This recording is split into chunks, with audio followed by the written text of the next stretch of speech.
바둑 입장에서도 좀 절박한 상황이었고 저로서도 이제 농심 신라면배에서 이제 3등을 할 위기에 처해 있어서 정말 그것만은 막자는 생각으로 임했었던 것 같습니다.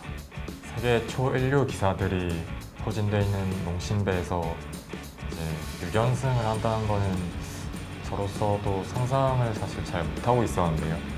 이제 한 판 한 판 바둑에만 집중했던 게 마지막까지 이길 수 있었던 요인이 됐던 것 같고 또 그 일로 이제 책을 내보는 것도 어떻게 했느냐 해서 그 책까지 내게 돼서 더 감사한 일이 많이 생기는 그런 과정이 있었던 것 같습니다. 일단 그래도 제 강점이란다면 어릴 때는 좀 워낙 치고받는 걸 좋아해서 전투가 강점이었던 것 같고 지금은 좀 운영 면에서도 뛰어나지고 싶어서 많이 노력을 했기 때문에 중반 능력 지금은 가장 자신 있는 분야인 것 같습니다. 일단 이제 가장 좀 이슈몰이를 했었던 중국의 터제 구단과 한창 이제 승패를 주고받았었던 것 같은데요. 지금은 이제 라이벌이라고 하긴 좀 애매해진 것 같고 지금은 라이벌보다는 중국 기사 전체를 되게 타켓으로 놓고 열심히 공부하고 있습니다. 요즘 이제 아무래도 시대가 많이 바뀌었으니까 네. 특히 이제 뭐 2016년에 이세돌 구단의 알파고하고의 어떤 대국도 있었고 이 AI 바둑기에 던진 어떤 화두가 아닐까 싶은데요. 신 구단께서는 이 AI를 어떻게 활용을 하시나요? 일단 AI는 좋은 스승이자 친구가 되어서 이제 바둑 기사들에게 빼놓을 수 없는 존재가 되었고요. 그때 당시만 해도 사실 AI가 그렇게까지 강력하진 않았는데 8년이라는 시간이 흘렀잖아요. 8년 동안 AI가 굉장히 많은 발전을 거듭했고 지금은 사실 AI를 승부로는 조금 이기기 어려운 상대가 되었지만 그래도 이제 승부 외적으로 사람이 AI를 활용하는 게 맞다 생각을 하기 때문에 AI를 많이 활용을 하고 있고 바둑적으로 정말 좋은 친구가 되고 있습니다. 그렇군요. AI를 통해서 그러면은 바둑 기사분들이 실력 향상에 어떤 정도의 도움이 될까요? 일단 AI가 정답지는 아니지만 굉장히 유용한 참고서가 되고 있고요. 이제 프로기사로서 판을 어떻게 짜야 될지 그런 거를 제시를 해주기 때문에 AI를 통해서 자신의 기품을 만들고 또 바둑을 만들어 갈 수 있는 것 같아요. 물론 뭐 AI가 앞서 말씀해 주신 대로 어떤 참고서적, 정석적 네. 이런 이제 수들을 또 많이 도움이 될 수 있다라는 말씀을 해주셨지만 이세돌 구단도 그 예측하지 못한 한 수가 결국에는 승리를 거둘 수 있었던 계기가 됐는데 네. 혹시 신진서 구단께서도 지금까지의 바둑 인생을 돌아볼 때 아 이건 정말 절묘한 묘수였다라는 어떤 그런 기억이 있을까요? 되게 많은 묘수를 두긴 했는데 이세돌 사원님의 78수 그런 임팩트까지는 없었는데요. 그래도 제 나름대로 결승전이나 아시안 게임에서나 또 책에서도 소개되어 있는데 묘수를 두어봤고 기사들이라고 하면 한 번쯤은 진짜 많은 사람들에게 소개할 수 있는 그런 묘수가 하나쯤 있으면 좋겠는데 저도 이제 그런 묘수를 둘 때가 되지 않았나 생각하고 있습니다. 오늘 이렇게 신진서 구단과 인터뷰를 하면서 굉장히 근엄하시고 또 진지하시고 이런 모습을 볼 수 있었는데 책에서는 사실 또 그 외적인 또 재미있는 에피소드들도 실려 있었습니다. 좀 돌아보면은 이제 이런 것들은 내가 말할 수 있겠다 싶은 어떤 실수담 아니면 에피소드 좀 소개 좀 해주시죠. 일단 뭐 되게 많아서 뭐부터 설명해드려야 될지 모르겠는데 일단 어릴 때는 이제 제가 인터넷 바둑은 연습 대국인데 연습 대국에서만 저도 되게 많이 울었던 기억이 있고요.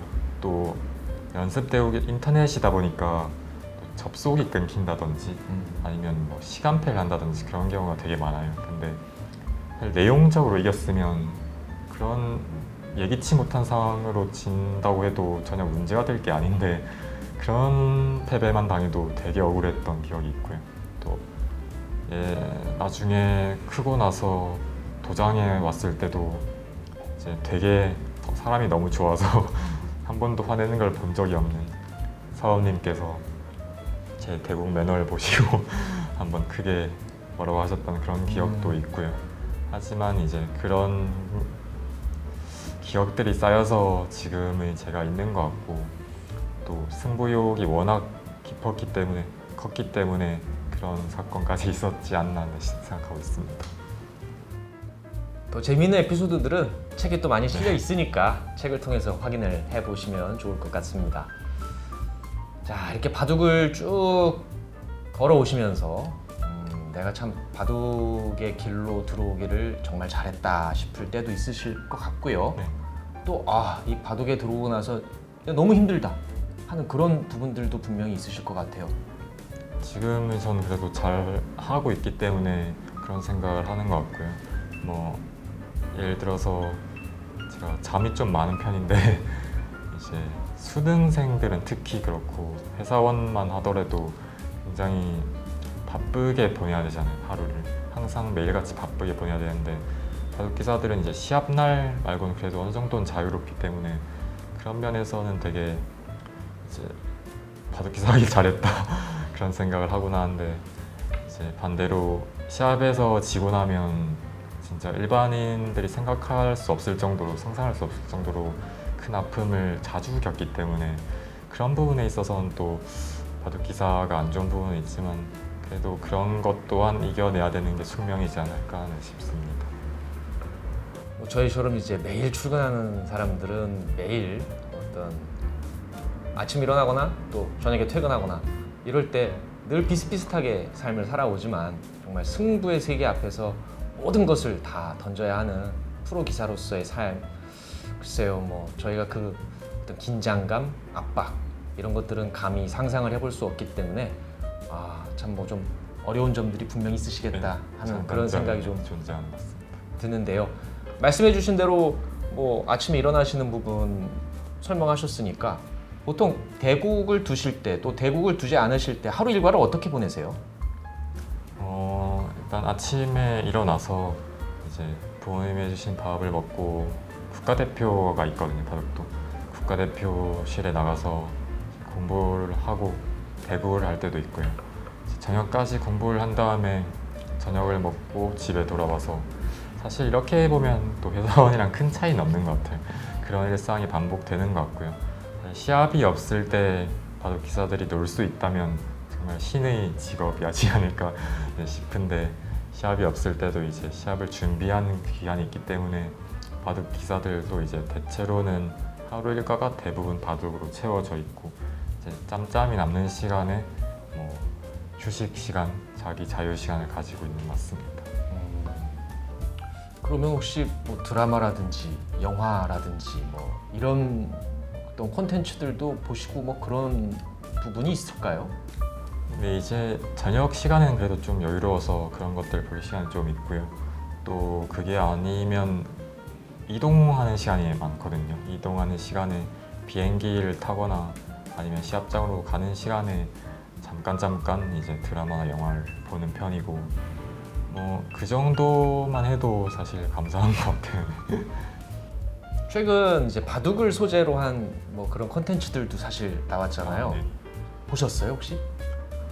더글로리나 응팔, 미생 이런 어느 정도 대작이잖아요.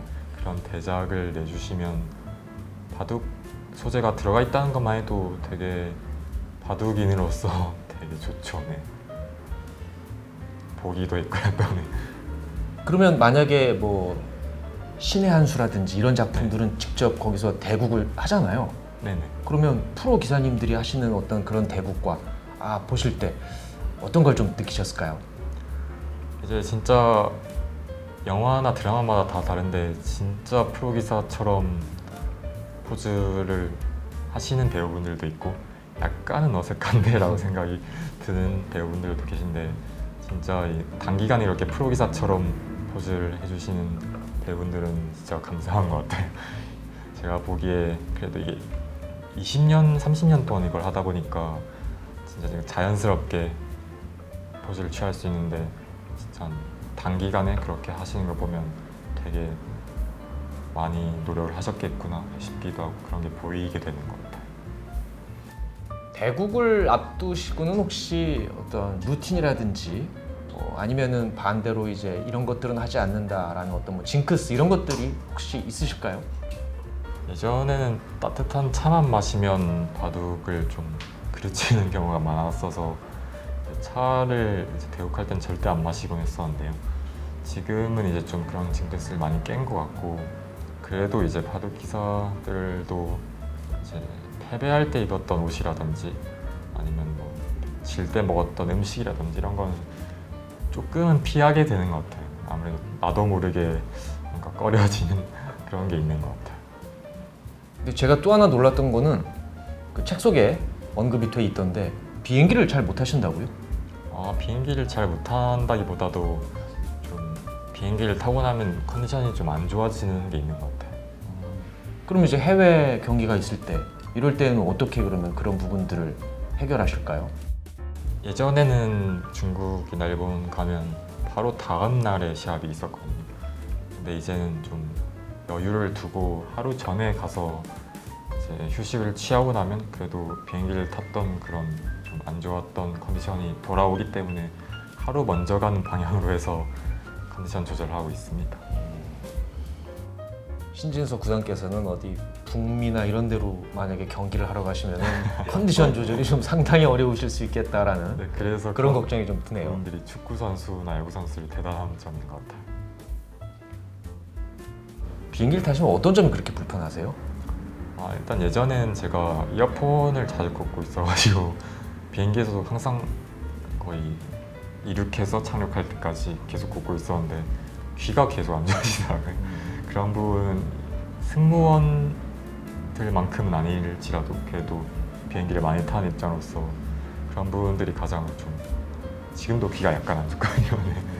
그런 부분이 있는 것 같아요.